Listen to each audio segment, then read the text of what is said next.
పాత షఫీ కొత్త షఫీ.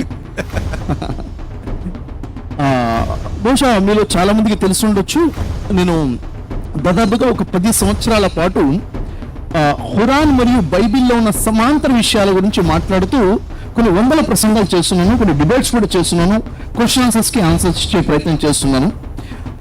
ఏ విశ్వాసాలు అయితే 2 గ్రంథాలు సమాంతరంగా ఉన్నాయని నాకు అనిపించాయో వాటి వైపు ప్రజలు ఆహ్వానించే ప్రయత్నం చేసుకుంటూ వచ్చాను. సరే, దాంట్లో కొంతమంది ఏకీభవించారు, కొంతమంది ఏకీభవించలేదు.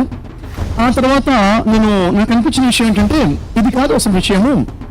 విశ్వాసాలు, ఇంకా చెప్పాలంటే ఆ నమ్మకాలు, ఇది కాదు, మనిషి క్యారెక్టర్ చాలా ముఖ్యము అన్న విషయం ఎప్పుడైతే నాకు రియలైజేషన్ అనిపించిందో, క్యారెక్టర్ మీద వర్క్ చేయాలి, మనిషి యొక్క వ్యక్తిత్వ నిర్మాణం మీద వర్క్ చేయాలి అని ఎప్పుడైతే నాకు స్ట్రాంగ్ రియలైజేషన్ ఉందో, వెంటనే నేను పర్సనాలిటీ డెవలప్మెంట్ వర్క్ చేయడం స్టార్ట్ చేశాను.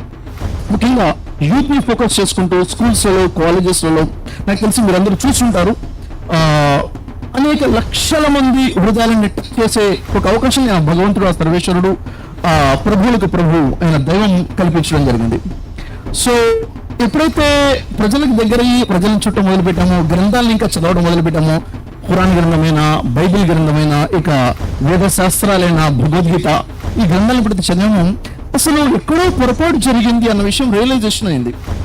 అంటే ప్రజలందరూ కూడా ఆ గ్రంథాన్ని చేతిలో పట్టుకున్నారే తప్ప గ్రంథాన్ని అర్థం చేసుకోలేదు అన్న విషయం నాకు అర్థమైంది. ఉదాహరణకి చూడండి, ఇప్పుడు నా చేతిలో బైబిల్ గ్రంథాన్ని మీరు చూస్తున్నారు. ఓకే, ఇప్పుడు నేను ఓపెన్ గా ప్రకటించగలుగుతాను ఏమని, నేను ఈ గ్రంథాన్ని విశ్వసిస్తున్నాను అని చెప్పేసి, I'm believer of this Bible. Okay,